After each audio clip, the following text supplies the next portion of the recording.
Fuentes que pasaron muchos años en la cárcel. Christianson fue descrito como ligeramente un demente y pasó muchos años en la cárcel y en hospitales psiquiátricos. Alrededor de 30 de sus años en el Centro Estatal Mental de Jackson. Tenía un largo historial de ser molesto con sus visitantes y compañeros de celda. Según su portavoz de la prisión de la penitenciaria estatal de Dakota del Sur, donde Christianson recibió 9 de sus sesiones de tratamiento con electroshocks y fue mantenido en pabellón psiquiátrico. La sentencia de por vida de Christianson sin posibilidad de libertad condicional fue revisada a mediados de los años 70 antes de ser finalmente liberado por el gobernador Bill Jackson en 2001 por sus razones de salud. Después de 64 años de prisión, falleció en 2003 a la edad de 82 años. Clifford Hampton. En 1958, Clifford Hampton, de 17 años, acabó con la vida de su amiga de infancia Berta Ann Gibson, de 18 años, después de que ella se negara a tener relaciones sexuales con él. En un ataque de furia incontrolable, Clifford atacó 28 veces con un arma afilada a su amiga. Después de darse cuenta que había hecho, se entregó. Aunque era menor de edad, fue juzgado como adulto en el tribunal y fue sentenciado a cadena perpetua. Fue ingresada a la penitenciaria estatal de Luisiana, más conocida como Angola. En su tercer año en Angola, Clifford acabó con la vida de otros reclusos porque escuchó que estaban difundiendo mentiras sobre él, lo que le llevó a la segunda sentencia de cadena perpetua. La decisión de Mudgett vs. Luisiana creó una oportunidad de liberación mediante libertad condicional para Hampton, junto a otros 255 reclusos juveniles con cadena perpetua en el sistema penitenciario del estado de Luisiana.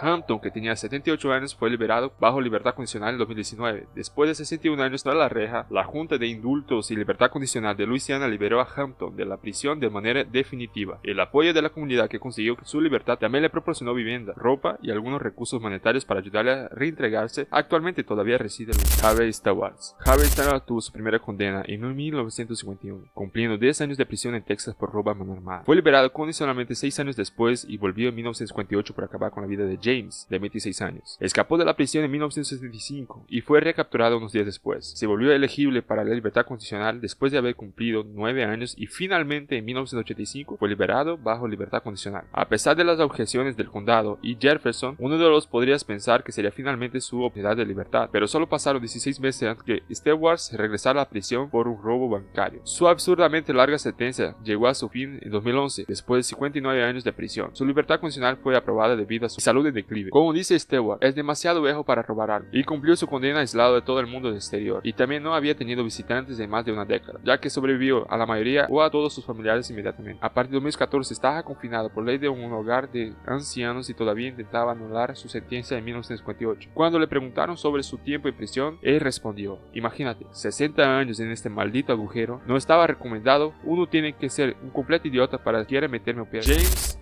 Moore, conocido como el recluso con más tiempo en prisión de Nueva York, James Moore se declaró culpable por el asesinato de primer grado y fue sentenciado a cadena perpetua por el asesinato en 1962 de una niña de 14 años, Pamela Moss, en Penfield. También admitió haber cometido acto sexual con una niña de 9 años y otros 40 o 50 casos de agresión sexual. Se declaró culpable de crimen en 1962 para evitar una pena de muerte que fue sentenciada a cadena perpetua sin libertad condicional. Sin embargo, los cambios de ley estatal lo hicieron elegible para libertad condicional cada 2 años a partir de 1982. Moore pasó la siguiente década en la instalación correccional de Attica, trabajando como asistente dental, maestro de escuela y asistente administrativo de la prisión. En 1973 fue trasladado a la instalación correccional, donde conoció y eventualmente se casó con Jace Smith, la coordinadora de voluntarios de los programas de arte de la prisión. Moore pasó sus 2 décadas en Arden, donde obtuvo varios títulos de negocios y trabajó como empleado y maquinista antes de ser trasladado a la instalación correccional de Collins, en Gowanda. En 1999, de allí fue enviado a la instalación correccional de Cayuga y luego la instalación correccional de Franklin en Mallory. Según Moore, durante su tiempo en prisión aprendió que los productos químicos que usaba durante su tiempo como paisajista era conocido como causar episodios de manía, y luego llegó a creer que fue la razón por la que cometió esos crímenes. Moore obtuvo una fecha de liberación abierta que marca su 21ª solicitud desde principios de los años 80. Estaba programado para ser liberado alrededor del 6 de junio de 2022 después de 60 años en prisión. Hay poca información disponible sobre si fue liberado, pero es muy probable que sí. Fue colocado en cuidados a tiempo completo y recientemente le amputaron ambas piernas. Chester Weger. En marzo de 1961, Weger fue condenado por el asesinato de Lillian Olney, una de 3 amigas que estaba en una escapada por fin de semana solo mujeres en el parque estatal Stammer Rock en el condado de Lasalle, Lawrence. En 1960 firmó confesión admitiendo haber cometido crimen. Sin embargo, Weger más tarde retractó la confesión, ya que afirmó que los detectives lo habían amenazado de muerte y obtuvieron la confesión bajo coacción. En ese momento del crimen, Weger era el lavaplatos de la cocina cocina de Starved Rock Lodge. Se encontró un hilo de cocina similar al tipo de hilo utilizado para atar a las mujeres. También falló la prueba de detector de mentira y fue puesto bajo vigilancia constante, aunque Weger constantemente mantuvo su inocencia. En 3 de marzo de 1961, el jurado emitió veredicto de culpabilidad y lo sentenció a cadena perpetua. El 20 de noviembre de 2019, en la sentencia de revisión de prisioneros de Lolins, con una votación de 9-4, finalmente concedió la solicitud de libertad condicional a Weger. Las 23 solicitudes anteriores habían sido denegadas. En el momento de su liberación, Weger, de 80 años, era el segundo recluso con más tiempo en Lolins, habiendo cumplido la sentencia de 61 años. 2 años después de su liberación, el 1 de agosto de 2022, las pruebas del caso de Rock fueron enviadas al laboratorio. Uno de los guantes usados a la víctima no contenía ADN de Weger.